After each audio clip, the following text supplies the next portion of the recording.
Hi, I'm Valerie, and I am here with Harlow. She is a Shih Tzu mix. And I'm Bruce, and this is Gracie Rose. She's an American Staffordshire Terrier, also known as a Pit Bull.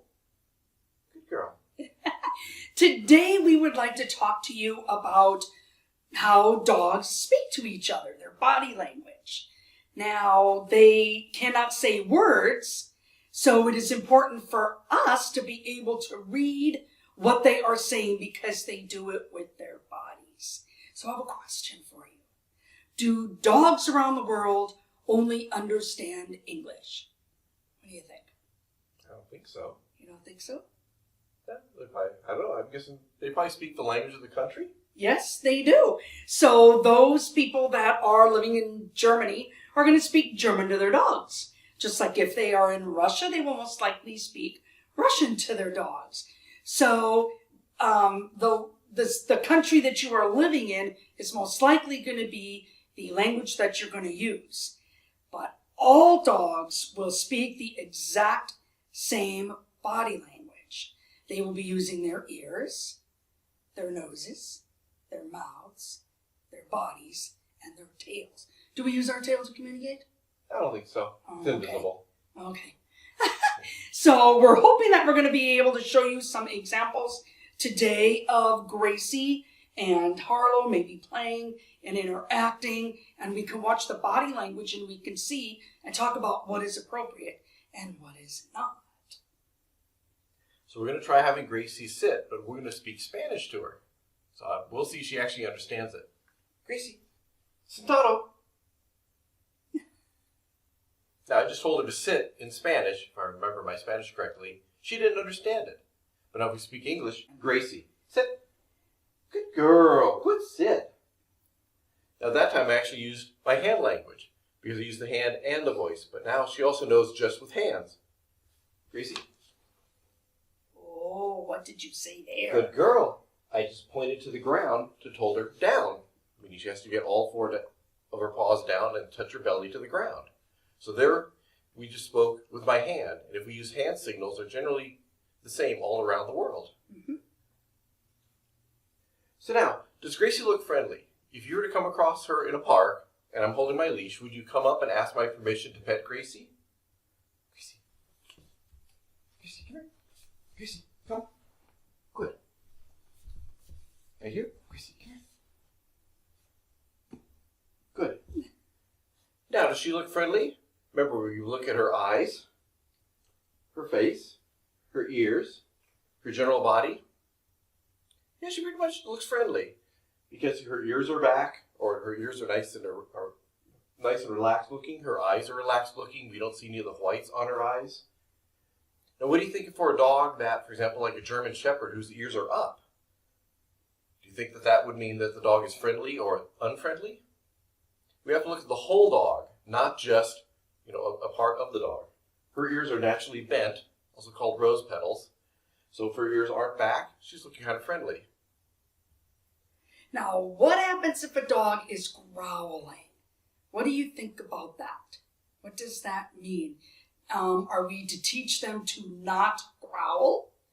Or do we listen when they growl and take that as a signal that we need to maybe stop what we're doing? I think it's the second answer. You think it's the second? Yeah. Yes. When a dog growls, they are telling us something. And that means that we need to stop and back up and listen to what it is that they told us they did not like. So maybe you were playing a little rough. You were pulling with the dog, or you're aching on the ears, or you're fussing with their chin or their teeth, and they start to growl. That means they don't like it.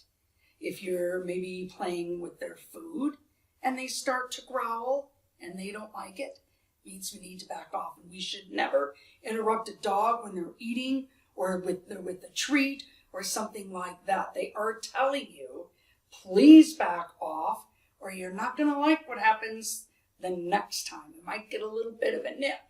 Now, sometimes growl in play is okay, and you have to learn what that is, either when you are playing with your pet or when two dogs are playing.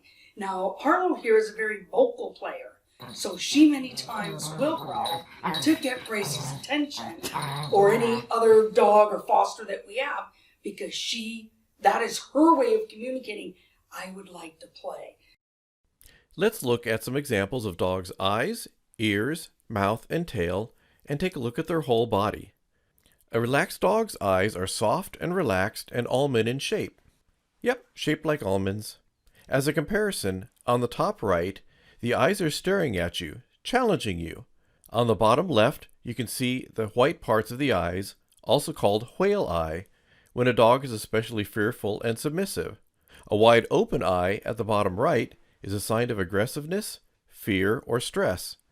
In these cases, the dog is saying, please, please, please don't come any closer. Alert ears are perked up and pointed toward the sound. This might be hard to see if the dog's ears are naturally flopped over. Worried or aggressive dogs will pull their ears back. A submissive dog's ears will be tucked against their body. A relaxed dog's ears are in between. You'll learn what's normal for your dog. A relaxed dog has a mouth that is slightly open. A dog may show a short lip if they are feeling aggressive, or a long lip to show submission or fear. If a dog's mouth is always closed, that tells us they are feeling tense. A confident or alert tail or a relaxed tail are both great. A tucked tail means approach carefully. Wagging tails are generally a good thing to see, but do not always necessarily mean the dog is happy. The top row is one dog talking to us. On the top left and top middle, the dogs have their weight even between their front and back paws. Their posture is nice and even. The first dog looks alert based on his tail. The middle dog has a nice open mouth. The top right dog is scared and submissive. Notice his head is tilted and his legs are bent as he tries to get close to the ground. His tail is also tucked. The bottom row is dogs communicating with each other using their body language. On the left, play bows. The dogs want to play with each other. If a dog play bows to you, it wants you to play with them. The dog on the left, his tail is moving, and it just happens to appear tucked in this picture.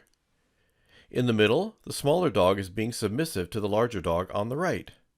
On the right picture, the two dogs are confidently checking each other out. If I saw this in a dog park, I would watch their bodies to see what is likely to happen next. Remember to check all 5 indicators.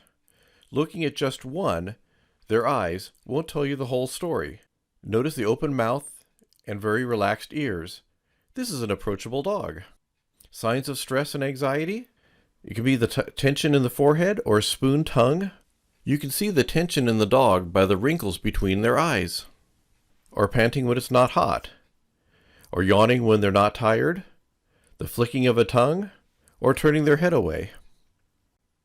Now let's look at some examples of stress with Gracie while I'm roughhousing with her.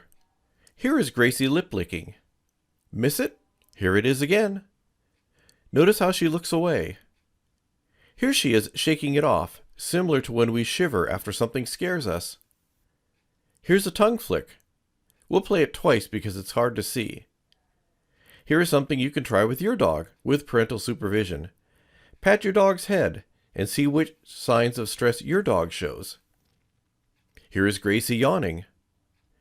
Remember, these are all signals the dog is sending to us. It's up to us responsible dog owners to read, understand, and act appropriately on these signals. All right, test time. Look at this dog. How do you think this dog is feeling? Notice the eyes are soft, ears are neutral, the mouth is soft, tail is neutral, and the weight is even on all 4 paws. You got it. I'm relaxed. How about this dog? The eyes are focused, ears are up, mouth is tense, the tail is up, and the weight is forward. What do you think? I'm alert. And how about this dog? One more. Guess how they're feeling. The eyes are wide, ears are down, the mouth is tense, and the weight is back. What do you think? They're nervous. Thanks for watching. Have a great day.